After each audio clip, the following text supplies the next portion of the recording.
అందరికీ నమస్కారం. మా ఛానల్కి వచ్చినందుకు ధన్యవాదాలు. ఇక్కడ మీకు ఉపయోగకరమైన సమాచారం అందిస్తాం. మా వీడియోలు నచ్చితే లైక్ చేయండి, షేర్ చేయండి, ఇంకా సబ్స్క్రైబ్ చేసుకుని బెల్ ఐకాన్ నొక్కడం మర్చిపోకండి. అందరికీ నమస్కారం. ఆర్టిఫిషియల్ ఇంటెలిజెన్స్ అనేటువంటిది ఏంటి అని అంటే, సో ఇది ఒక ఎలక్ట్రానిక్ డివైజెస్ అనేటువంటి ప్రీవియస్ మనకు ఉండే ఎలక్ట్రానిక్ డివైజెస్ అంటే ఏంటి? ఫర్ ఎగ్జాంపుల్ రేడియో కానీ, టీవీ కానీ, లేకపోతే ఇలాంటి ఎలక్ట్రానిక్ బోర్డ్స్ అనేటువంటి ఉన్నటువంటి వాటిని ఎలక్ట్రానిక్ డివైజెస్ అని అంటాం. సో ఎలక్ట్రానిక్ డివైజెస్ అనేటువంటి మనకి previous if you want to manufacture anything, so that manufacturing is totally different in previous. So in nowadays and each and every electronic device it can be mingled with software also. అవునా కదా? For example TV తీసుకున్నట్లయితే that is the electronic device, but that operating with the using of the mobile and remote and other devices supporting, you have to, with the using of that devices, you have to operate the TVs. Yes or no? And lights అనేటువంటి కూడా ఇప్పుడు smart lights అనేటువంటి వచ్చినాయి, and fans అనేటువంటి కూడా smart fans అనేటువంటి వచ్చినాయి. So వీటిలన్నిటిలో ఒక ఎలక్ట్రానిక్ డివైజెస్ అనేటువంటి వాటిలో సాఫ్ట్వేర్ అనేటువంటి దాన్ని ఇంజెక్ట్ చేస్తూ ఉంటాం అనమాట. అంటే ఇప్పుడు ఫర్ ఎగ్జాంపుల్ ఒక ఎలక్ట్రానిక్ బోర్డ్ చూద్దాం. ఫర్ ఎగ్జాంపుల్ ఎలా అంటే మీకు బాగా అర్థం అవ్వాలని అంటే, ఫర్ ఎగ్జాంపుల్ ఎలక్ట్రానిక్ బోర్డ్స్ అని అంటే ఎలా ఉంటాయి?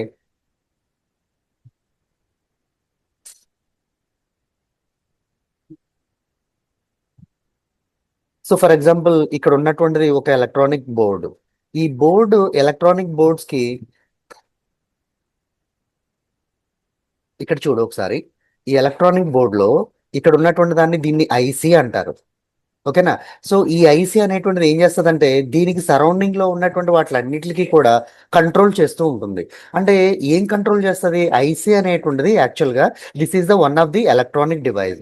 This electronic device it can be controlling in to the some electronic devices అని మనం అనుకుంటాం. కానీ so not only that, so ఈ ఐసి అనేటువంటి దానిలోకి ఏం చేస్తారంటే కోడింగ్ అనేటువంటి దాన్ని ఇంజెక్ట్ చేస్తారు. అంటే దీనిలోకి కాపీ చేస్తారనమాట కోడింగ్ అనేటువంటి దాన్ని. సో దీనిలోకి ఎప్పుడైతే ఇంజెక్ట్ చేశారో, సో అప్పుడు ఇంజెక్ట్ చేసిన తర్వాత దానిలో ఉండేటువంటి కోడింగ్ అనేటువంటి వాటి ద్వారా సో ఇక్కడ ఉన్నటువంటి డివైస్ అంతటినీ కూడా ఆపరేట్ చేయగలిగేటువంటి విధంగా, అంటే ఈ ఇందులో కోడింగ్ అనేటువంటి దాన్ని యూజ్ చేయడం వల్ల వైఫై అనేటువంటిది రావచ్చు, లేకపోతే ఇన్ఫ్రారెడ్ అనేటువంటిది రావచ్చు. సో ఇలాగా ఒక ఎలక్ట్రానిక్ డివైస్ లో సాఫ్ట్వేర్ సంబంధించినటువంటి ఏదైతే సాఫ్ట్వేర్ అనేటువంటి దాన్ని మనం ఇంజెక్ట్ చేస్తున్నామో, అలా సాఫ్ట్వేర్ అనేటువంటి దాన్ని ఇంజెక్ట్ చేస్తే దాన్ని ఏమని పిలుస్తారని అంటే ఎంబెడెడ్.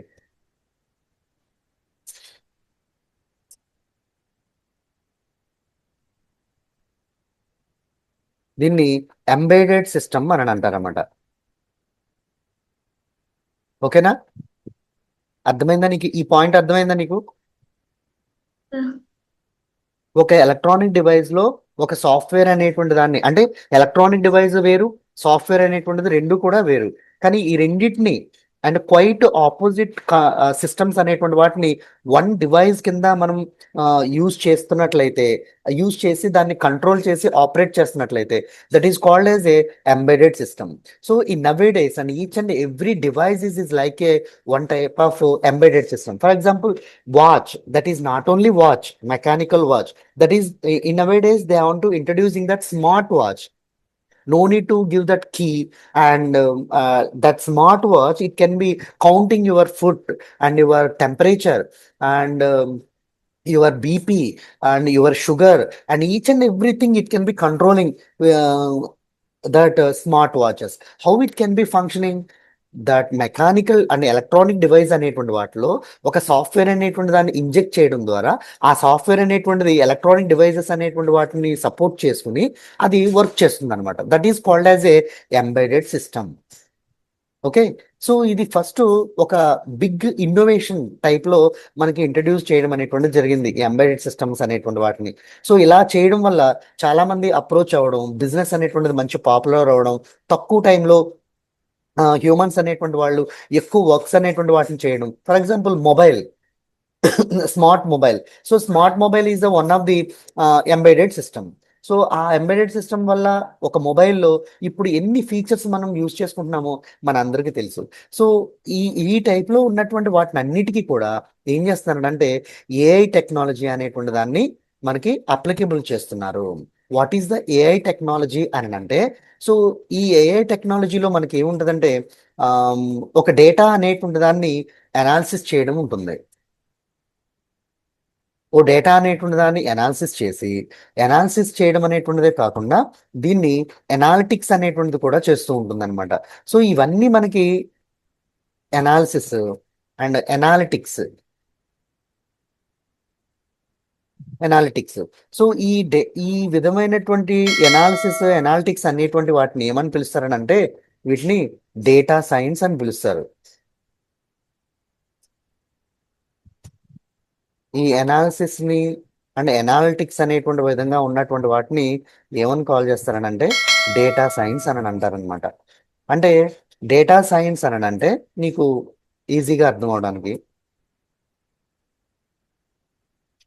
దీనిలో ఈ డేటా సైన్స్ అనేటువంటి వాటిలో డేటా అనేటువంటిది ఈ nowadays each and every persons they are using huge amount of the data.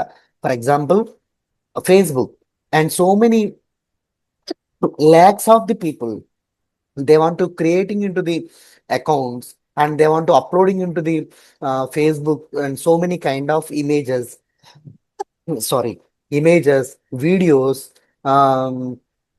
and and some of the wallpapers and so many kind of things they want to uploading into the Facebooks and what is that, WhatsApp. In nowadays and each and every data sharing purpose you have to use that WhatsApp. Yes or no? అవునా Surekha? Yes sir. WhatsApp లో మనం files ని, PPTs ని, ఎంతో notes materials ని, వీటన్నిటిని మనం WhatsApp ని యూజ్ చేస్తూ ఉంటాం. ఎంతమంది, ఎన్ని lakhs of crores of millions billions of the people they want to using WhatsApp. So దాన్ని మనం ఏమంటాం, ఆ యూజ్ చేయడం వల్ల huge amount of the data అనేటువంటిది ట్రాన్స్ఫర్ అవుతుంది. ఎప్పుడైనా నువ్వు ఒక డేటా అనేటువంటి దాన్ని వాట్సాప్ లో ఒక మెసేజ్ అనేటువంటి దాన్ని పంపించేటప్పుడు సర్వర్ బిజీ అనేటువంటి ఇన్ఫర్మేషన్ ఎప్పుడైనా వచ్చిందా నీకు? మనకి వచ్చింది సార్. మనకి ఇది వరకు ప్రీవియస్ మనకి ఫేస్బుక్ యూజ్ చేస్తున్నా, ఒక ఇంటర్నెట్ అనేటువంటి దాన్ని యూజ్ చేస్తున్నా, పేజ్ అనేటువంటిది డౌన్లోడ్ అవడానికి, లేకపోతే మనం ఏదైనా ఒక ఇన్ఫర్మేషన్ పంపించడానికి, సో సర్వర్స్ లోడింగ్ అనేటువంటి దాన్ని రావడం, బఫరింగ్ అనేటువంటిది రావడం, వీడియోస్ని చూస్తున్నప్పుడు బఫరింగ్ అనేటువంటిది రావడం, ఇది వరకు వచ్చేటువంటిది. కానీ ఇప్పుడు మన ఇంటర్నెట్ స్లో అయితేనే, మన డివైస్ లో ఉన్నటువంటి ఇంటర్నెట్ స్లో అయితేనే మనకి ఆ వీడియో చూస్తున్నప్పుడు బఫరింగ్ అంటే ఇలా రొటేట్ అవుతూ ఉంటుంది అనమాట. ఆ వీడియోస్ దగ్గర ఇలా రొటేట్ అవుతూ ఉంటుంది. సో కానీ మనకి అది చూడు, ఇక్కడ ఒకసారి నేను నా దగ్గర ఉన్నటువంటి ఒక సారీ, ఫర్ ఎగ్జాంపుల్ ఇక్కడ ఉన్నటువంటి దానిలో ఒక యూట్యూబ్ అనేటువంటి దాన్ని ఓపెన్ చేద్దాం. యూట్యూబ్ ఓపెన్ చేసిన తర్వాత, సో ఇది ఓపెన్ చేసిన తర్వాత రైట్, సో ఇలా ఓపెన్ చేసిన తర్వాత ఇక్కడ ఉన్నటువంటి వాటిలో ఫర్ ఎగ్జాంపుల్ ఏదో ఒక ఏఐ సంబంధించినటువంటి ఒక వీడియో అనేటువంటి దాన్ని చూద్దామని అనుకుంటున్నాం. ఏఐ అని చెప్పి యూట్యూబ్లో ఇలా మనం సెర్చ్ చేసిన వెంటనే, సో ఇక్కడ ఉన్నటువంటి వాటిలో ఏదో ఒక సంబంధించినటువంటి ఏఐ సంబంధించినటువంటి వీడియో ఏదో ఇలా డిఫరెంట్గా అనేటువంటిది వచ్చింది. సో ఇక్కడ ఫర్ ఎగ్జాంపుల్ మనకు సంబంధించినటువంటి వీడియో ఒక వీడియోని మనం ఓపెన్ చేద్దాం. ఇలా ఒక వీడియో అనేటువంటిది వచ్చింది. సో ఈ వీడియోలో ఒక ఒక వీడియో అనేటువంటి దాన్ని నేను ఇలా జస్ట్ ఓపెన్ చేస్తే,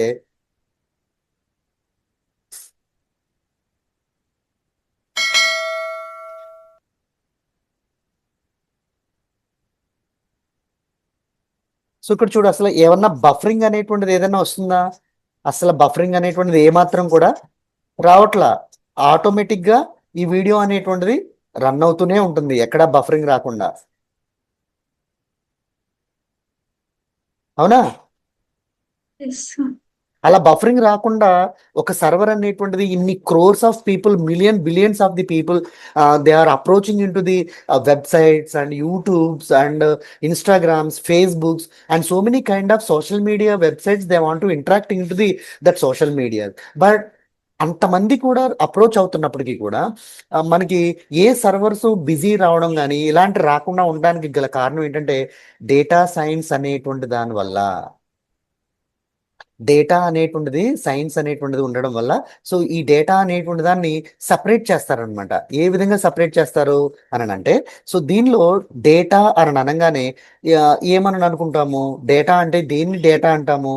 so data is dividing into the, data అనేటువంటి దాన్ని ఎలా డివైడ్ చేస్తామని అంటే నెంబర్ వన్, సో ఫస్ట్ దీనిలో స్ట్రక్చర్ డేటా, స్ట్రక్చర్గా ఉండేటువంటి డేటా. ఈ డేటా అనేటువంటిది ఎలా ఉంటుందంటే స్ట్రక్చర్ టైప్లో ఉంటుంది.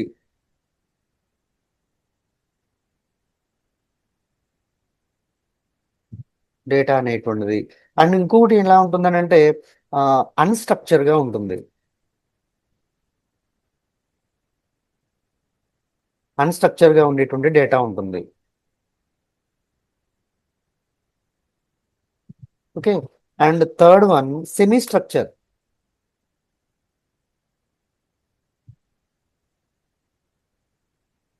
సెమీ స్ట్రక్చర్ డేటా అని అంటాం అనమాట. సో ఈ 3 డేటాస్ అనేటువంటి వాటిలో ఏది ఫాస్ట్గా యాక్సెస్ అవుతుందని అంటే స్ట్రక్చర్గా ఉండేటువంటి డేటా అనేటువంటిది ఫాస్ట్గా యాక్సెస్ అవుతుంది. ఆ స్ట్రక్చర్ డేటా అనేటువంటిది ఎలా ఉంటుంది అని అంటే టేబుల్ డేటా అనేటువంటి దాన్ని స్ట్రక్చర్ డేటా అని అంటారనమాట. టేబుల్ డేటా అనేటువంటి దాన్ని ఇలా టేబుల్ అనేటువంటిది ఉంటుంది. సో దీనికి ఇక్కడ ఫీల్డ్స్ అనేటువంటి ఇలా ఉంటాయి. సో ఈ విధంగా ఉన్నప్పుడు మనం డేటా అనేటువంటి దాన్ని చాలా ఈజీగా ఐడెంటిఫై చేయొచ్చు. ఎలా ఐడెంటిఫై చేస్తాం? ఫర్ ఎగ్జాంపుల్ ఇక్కడ మనకి ఎలా ఉంటుంది, ఇక్కడ ఏ అనేటువంటిది ఉంటుంది, ఇలా ఇలా బి అనేటువంటిది ఉంటుంది, సి, డి, సారీ. సో దీనిలో ఇలా ఉన్నప్పుడు సో దీనికి ఎలా అంటే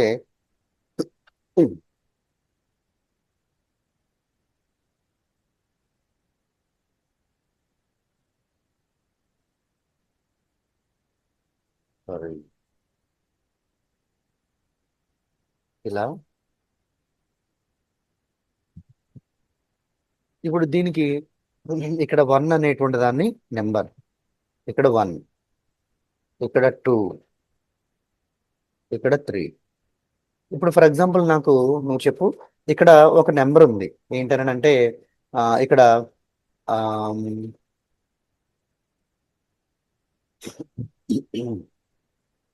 ఇక్కడ ఒక నెంబర్ అనేటువంటి దాన్ని ఒక నేమ్ ఉంది. ఫర్ ఎగ్జాంపుల్ ఇక్కడ సురేఖ అనే నేమ్ ఉంది. ఈ నేము అడ్రస్ చెప్పమ్మా ఒకసారి. ఎలా చెప్తాము అడ్రస్ అనేటువంటిది? C2 కదా, దీని అడ్రస్ అనేటువంటిది C2 అనేటువంటి దానిగా మనం ఐడెంటిఫై చేస్తాం. సో అంటే ఒక ఈ టేబుల్ స్ట్రక్చర్లో ఉన్నటువంటి డేటాని ఈజీగా మనం ఐడెంటిఫై చేయగలిగేటువంటి విధంగా ఉంటుంది. సో నీకు ఏం కావాలో దాన్ని మాత్రమే నువ్వు యాక్సెస్ చేస్తున్నప్పుడు వేరేది నీకు ఇంటరప్షన్ అనేటువంటిది రాకుండా ఉంటుంది. సో అప్పుడు ఏమవుతుంది అనమాట, చాలా ఈజీగా ఫాస్ట్గా యాక్సెస్ చేయడం అనేటువంటిది అవుతుంది. సో ఇది డేటా స్ట్రక్చర్స్ అనేటువంటి వాటిలో ఈ స్ట్రక్చర్కి ఎగ్జాంపుల్ ఇది. అన్స్ట్రక్చర్కి ఏంటంటే ఎగ్జాంపుల్ ప్రోగ్రామెటికల్గా ఉండేటువంటి డేటా అంతటిని కూడా మనం సెమీ స్ట్రక్చర్గా అని అంటాం. అన్స్ట్రక్చర్ అంటే ఇమేజెస్, ఆడియో, వీడియో ఇలాంటి వాటిని అన్స్ట్రక్చర్ అని అంటాం అనమాట. సో ఇలా మనం ఒక డేటా అనేటువంటి దాని గురించి మనం ఇలా స్టడీ చేయడానికి ఇంకా చాలా ఒక డేటా అనేటువంటిది ఒక ఓషన్ టైప్లో ఉన్నటువంటిది. సో దాన్ని మనం ఎంత ఈదుతూ ఉన్నప్పటికీ కూడా అవతల వైపు ఉన్నటువంటి ఎండింగ్ పాయింట్కి మనం ఎలాగైతే వెళ్ళలేమో అలానే డేటా సైన్స్ కూడా అంతే చాలా ఉంటుంది. సో ఇప్పుడు ఏఐ అనేటువంటి దాన్ని కూడా దీనిలో మనకి ఏముంటుందంటే స్టాటిస్టిక్స్ అనేటువంటి, అంటే ఇప్పుడు ఫర్ ఎగ్జాంపుల్ ఫంక్షన్ అనేటువంటిది ఉందనుకోండి, ఫంక్షన్ అనేటువంటిది ఉందనుకో, ఈ ఫంక్షన్లో మనకి ఏముంటాయి, మెథడ్స్ అనేటువంటివి ఉంటాయి, మెథడ్స్ అనేటువంటివి ఉంటాయి. సో మెథడ్స్ తర్వాత మనం దీనిలో ఒక మెథడ్ అనేటువంటి దాన్ని మనం ఇంప్లిమెంట్ చేయాలని అనుకుంటే ఆల్గరిథమ్స్ అనేటువంటివి ఉంటాయి. ఆల్గరిథమ్స్ అనేటువంటి, సో మెథడ్స్ అనేటువంటి, సో ఇలాగ మనం ఒక ఫంక్షన్ అనేటువంటి దాన్ని మనం బిల్డ్ చేస్తూ ఉంటాం. సో ఈ ఫంక్షన్ని వీటిలన్నిటిని కూడా ఒక ప్రోగ్రామ్స్ కింద మనం యూజ్ చేసుకుని ఫంక్షనింగ్ అనేటువంటి దాన్ని యూజ్ చేసుకుని ఆ ఫంక్షన్ ద్వారా ఏం చేస్తున్నాడంటే, ఫర్ ఎగ్జాంపుల్ ఒక రిమోట్ కార్ ఉంది అనుకుందాం, ఓకేనా?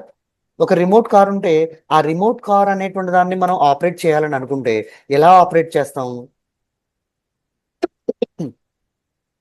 అది ఎలా ఆపరేట్ చేస్తాం మనకు తెలియదు. సో కాబట్టి మనకు తెలియదు అని అనుకుంటే, సో ఇప్పుడు ఫర్ ఎగ్జాంపుల్ ఒక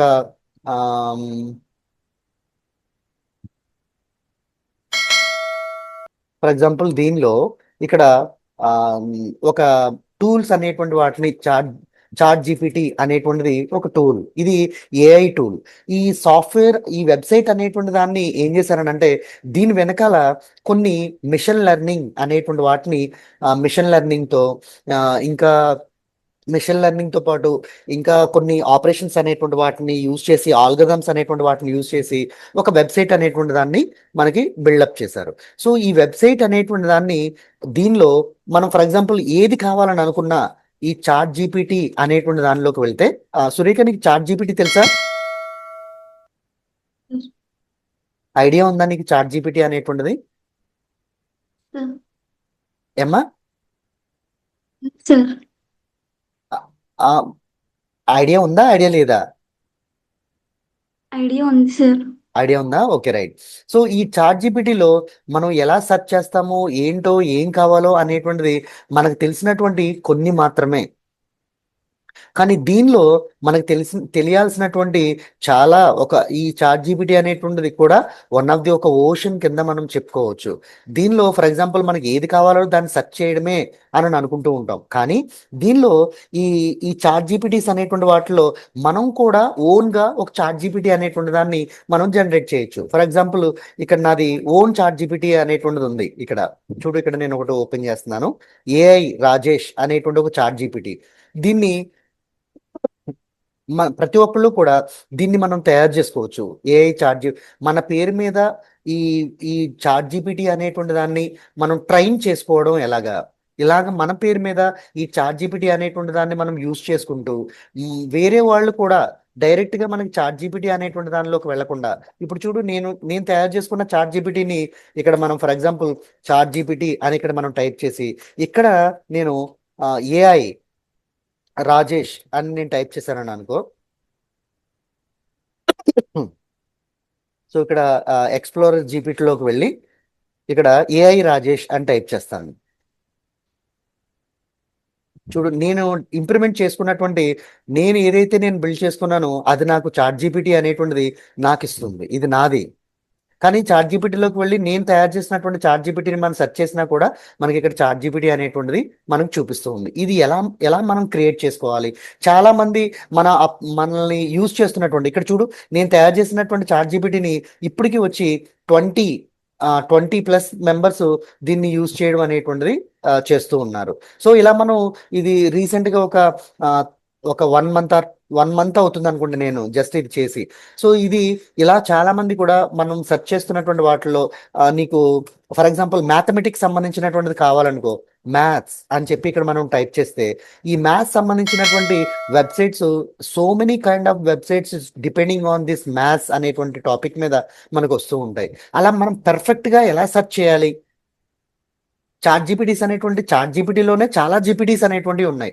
అవి ఎలా, ఏ కైండ్ ఆఫ్ థింగ్స్తో మనం సెర్చ్ చేయాలి, మనం కరెక్ట్గా ప్రాపర్గా ఒక నోట్స్ అనేటువంటి దాన్ని మనం ప్రిపేర్ చేసుకోవాలని అనుకుంటే చాట్ జీపీటీలో డైరెక్ట్గా ఇక్కడ మనం చాట్ జీపీటీ అని చెప్పి అందరూ ఏం చేస్తారు, ఇక్కడ జస్ట్ డైరెక్ట్గా చాట్ జీపీటీలోకి వెళ్ళిపోయి ఈ చాట్ జీపీటీలో టైప్ చేసేస్తూ ఉంటారు.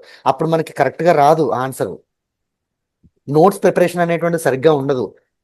సో అలాంటప్పుడు మనం ప్రాపర్ వేలో మన నోట్స్ అనేటువంటి దాన్ని ప్రిపేర్ చేయలేము. లేకపోతే ఇప్పుడు ఫర్ ఎగ్జాంపుల్ నువ్వు ఒక డిగ్రీలోకి వెళ్ళిన తర్వాత, ఒక ఇంజనీరింగ్లోకి వెళ్ళిన తర్వాత, సో మనకి ఏంటి మెటీరియల్స్ అనేటువంటివి వస్తూ ఉంటాయి, మెటీరియల్ ఇస్తూ ఉంటారు, బుక్స్ ఆన్లైన్లో మనం సెర్చ్ చేసుకుంటూ ఉంటాం, పీడిఎఫ్ అనేటువంటి వాటిని. అలాంటి వాటితో కొన్ని ఎల్ఎల్ఎం సంబంధించినటువంటి ఉంటాయి, టూల్స్ అనేటువంటి ఏఐ టూల్స్ ఉంటాయి. ఆ ఎల్ఎల్ఎం టూల్స్ అనేటువంటి వాటి ద్వారా ఎలా మనం క్వశ్చన్స్ ని ప్రిపేర్ చేయొచ్చు. ఈ 2026లో ఇంజనీరింగ్ ఫస్ట్ ఇయర్ లో పలానా ఎలక్ట్రానిక్స్ సంబంధించినటువంటి కంప్యూటర్ సైన్స్ సంబంధించినటువంటి నాకు క్వశ్చన్స్ ప్రిపేర్ చేసి ఒక 5 క్వశ్చన్స్ ఎస్ఐ క్వశ్చన్స్ ఒక 3 షార్ట్ క్వశ్చన్స్ నాకు ప్రిపేర్ చేసామంటే ఆ ఎల్ఎల్ఎంస్ అనేటువంటి ఇంపార్టెంట్ క్వశ్చన్స్ వచ్చేస్తాయి దానిలో. మొత్తం వరల్డ్ వైడ్ గా ఉన్నటువంటి జీపీ మొత్తం డేటాబేస్ అంతా కూడా ఈ వెబ్సైట్ లో ఉంటది. అది అనాలిసిస్ చేస్తుంది. దాన్ని ఏమంటామంటే మిషన్ లెర్నింగ్ అని అంటాం. వెనకాల మిషన్ లెర్నింగ్ ఉంటుంది. ఆ మిషన్ లెర్నింగ్ అవన్నీ చేసి చూపిస్తుంది. మనం అది ఎంత షార్టెస్ట్ గా వాటిని యూజ్ చేసుకుని ఎక్కువ మార్కులు మనం గెయిన్ చేయొచ్చు. ఫర్ ఎగ్జాంపుల్ నువ్వు ఇంటర్వ్యూకి వెళ్తున్నావా, ఇంటర్వ్యూకి వెళ్తే సాఫ్ట్వేర్ సంబంధించినటువంటి క్వశ్చన్ అండ్ ఆన్సర్స్ అనేటువంటి వాటిని ఈ చాట్ జీపీటీలో డైరెక్ట్ గా అనేటువంటిది కాకుండా వెరీ మోస్ట్ ఇంపార్టెంట్ గా ఉండేటువంటి వాటిని ఎలా మనం సెర్చ్ చేయాలి, అలా కాకుండా ఇప్పుడు మనకి చాలా యూట్యూబ్ అనేటువంటి వాటిలో యూట్యూబ్లో కొన్ని యానిమేషన్ సంబంధించినటువంటి వీడియోస్ జనరేట్ చేసి ఛానల్స్ ప్రిపేర్ చేస్తూ ఉంటున్నారు. చూడు ఇక్కడ కొన్ని యానిమేషన్ సంబంధించినటువంటి చూద్దాం. ఏఐ యానిమేషన్ అని పెడదాం. ఏ యానిమేషన్తో కొన్ని వీడియోస్ అనేటువంటివి ఉన్నాయి. ఇవి అవతార్ అని అంటారు ఈ టైప్ లో ఉన్నటువంటి. సో ఇక్కడ ఒక ఫ్రూట్ అనేటువంటి దాన్ని మనం చూస్తే ఈ ఫ్రూట్ కి యానిమేషన్ క్రియేట్ చేసి ఇది ఎలా క్రియేట్ చేస్తాం. ఇవన్నీ ప్రీవియస్ మనకి చాలా వీడియో గ్రాఫికల్ యానిమేషన్స్ ఇవన్నీ చాలా కష్టమయ్యాయి. ఇప్పుడు ఏఐ టూల్ వచ్చిన తర్వాత అలాంటిది ఏమీ కూడా ఉండదు. ఈ ఏఐ టూల్ ద్వారా ఎలా మనం ప్రిపేర్ చేయొచ్చు, ఎలా మనం యూజ్ చేయొచ్చు, ఇలాగే ఎలా క్రియేట్ చేయొచ్చు, ఎలా డెవలప్ చేయొచ్చు, చాలా సింపుల్ థింగ్లో ఇలాంటివన్నీ కూడా మనం ప్రిపేర్ చేసి స్టేటస్లో లేకపోతే వీడియో ఒక యూట్యూబ్ ఛానల్ పెట్టి అలాంటి వాటిలో మనం ఎలా చేస్తే కొన్ని ల్యాక్స్ ఆఫ్ వీడియోస్ మనం ఇక్కడ చూడు. ఈ ఒక్క వీడియో అనేటువంటి దాన్ని మనం చూస్తే ఎన్ని థౌజండ్స్ ఆఫ్ ఇగో చూడు ఇక్కడ 1.8K ఈ ఒక్క వీడియోని చూసినటువంటిది 1.8K వాళ్ళు చేయడం. ఇలా కొన్ని యానిమేషన్స్ ఈ అవతార్ టైప్లో కార్టూన్ టైప్లో ఇవి ఎలా చేస్తారు, ఇవి ఎలా చేశారు, ఇవన్నీ కూడా స్టూడెంట్స్ ఇప్పుడు చాలా ఏంటి సైడ్ ఇన్కమ్ కింద స్టార్ట్ అయినటువంటి వాళ్ళు దీని మీద కొన్ని ల్యాక్స్ ఆఫ్ రూపీస్ వాళ్ళు సంపాదిస్తున్నారు. సురేఖ అర్థమవుతుందని చెప్పేది. సో ఇక్కడ దీనిలో చూడు మనం ఇంకోటి చూపిస్తాను చూడండి ఒకసారి. దీనిలో ఇలా క్యాట్స్ సంబంధించినటువంటి ఈ విధంగా ఉన్నటువంటి వీటికి ప్రాంప్ట్స్ మనం ఇస్తే చాలు ఆటోమేటిక్ ఇలా మనకి వీడియో జనరేట్ అవుతూ ఉంటుంది. అలానే కాదు మనం ఎడ్యుకేషనల్ వైజ్గా మనం ఒక పీపీటీ అనేటువంటి దాన్ని మనం మన టాపిక్ సంబంధించినటువంటి వాటిని జనరేట్ చేయాలని అనుకుంటే జెమినీ ఏఐ అనేటువంటి వాటిలో ఏ విధంగా ప్రాపర్గా ప్రాంప్ట్ అనేటువంటి దాన్ని యూజ్ చేసుకుని మనం అలా జనరేట్ చేయొచ్చు. మనం టాపిక్ మన స్టడీ సంబంధించినటువంటి ఎడ్యుకేషన్ సంబంధించినటువంటి దాని ప్రకారంగా ఏంటి వీడియోస్ని ఎలా జనరేట్ చేయొచ్చు, ఇవన్నీ కూడా చాలా చాలా చాలా ఏఐ టూల్స్ అనేటువంటివి ఉన్నాయి. ఆ ఏఐ టూల్స్ ద్వారానే ఇవన్నీ కూడా వాళ్ళు డెవలప్ చేసి చాలా తక్కువ టైంలో ఇన్కమ్ అనేటువంటి వాటిని జనరేట్ చేసుకుంటూ ఉంటున్నారు వాళ్ళందరూ కూడాను. నాట్ ఓన్లీ సాఫ్ట్వేర్ జాబ్ అని అంటే ఇదివరకు కోడింగే సాఫ్ట్వేర్ జాబ్ అన్నది ఏది లేదు. మనం యూట్యూబ్లో కానీ లేకపోతే సోషల్ మీడియాలో కానీ మనం ఎన్ని రకాలుగా అంటే అన్ని రకాలుగా మనం జస్ట్ ప్రాంప్ట్ ఇచ్చి ఆ టూల్స్ ఏం వాడతారు అదేనా నువ్వు ఒకవేళ ఇంట్రెస్ట్ ఉన్నదని అనుకుంటే వీటికి టూల్స్ ఏం వాడతారు, ఈ టూల్స్లో ప్రాంప్ట్ అనేటువంటిది ఎలా రాయాలి, తక్కువ టైంలో కొన్ని ల్యాక్స్ ఆఫ్ రూపీస్ని ల్యాక్స్ ఆఫ్ లైక్స్ని సబ్స్క్రైబర్స్ని ఎలా మనం అచీవ్ చేయాలి. సో కొన్ని ఎడ్యుకేషన్ సంబంధించినటువంటి చూస్తే ఒకసారి స్కూల్స్లో ఓకే ఇవన్నీ కూడా ఎంటర్టైన్మెంట్ కదా సార్ అని అనుకుంటే ఎడ్యుకేషన్ సంబంధించినటువంటి వాటిలో చూస్తే సారీ. సో ఇక్కడ చాలా రకాలైనటువంటి ఇక్కడ చూడు ఇక్కడ దీనిలో ఇక్కడ ఉన్నటువంటి 3D సిమ్యులేషన్ ఇదంతా కూడా సిమ్యులేషనే. మనం ఏదైనా ఒక సెమినార్ చెప్పాలని అనుకున్నా సో ఈ విధంగా మనం 3D సిమ్యులేషన్ అనేటువంటి వాటిలో ఏ టూల్స్ని యూజ్ చేసుకుని చేస్తారు. ఈ యానిమేషన్ అనేటువంటి దాన్ని మనం ప్రాజెక్ట్ అనేటువంటి దాన్ని ఎక్స్ప్లెయిన్ చేయాలని అనుకున్నప్పుడు ఏ విధంగా చేస్తాము, అసలు ఏఐ టూల్స్ ఏమేమి ఉన్నాయి. సో ఇలాంటి చాలా రకాలుగా నేను కొన్ని వీడియోస్ నేను తయారు చేశాను. సో ఆ వీడియోస్ ఒకసారి చూద్దాం. ఫర్ ఎగ్జాంపుల్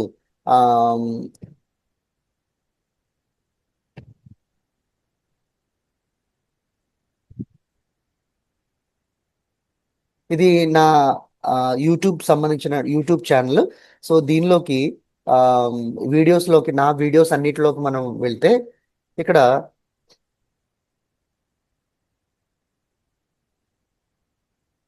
ఇక్కడ చూస్తే చూడమ్మా, ఇక్కడ ప్రతి దానికి కూడా తమ్నైల్స్ అనేటువంటివి ఉన్నాయి.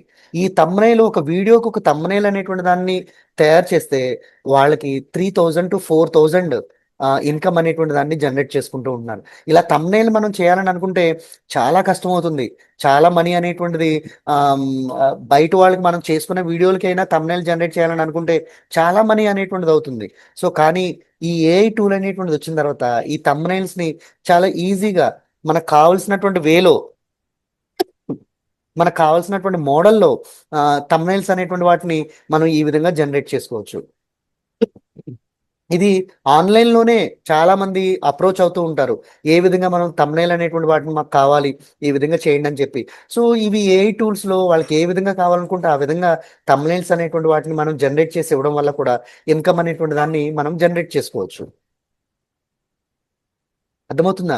ఇప్పుడు మన చదువుకునేటువంటి స్టూడెంట్స్ ఏంటి ఫీజెస్ కోసం అని కానీ, లేకపోతే మన పాకెట్ మనీ కోసం కానీ, లేకపోతే మన కెరీర్నే చాలా మంది దీనికోసమే చాలా మంది స్టార్టప్ కంపెనీలు పెడుతున్నారు స్టూడెంట్స్.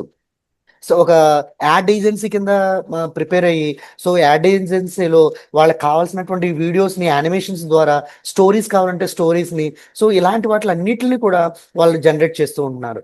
సో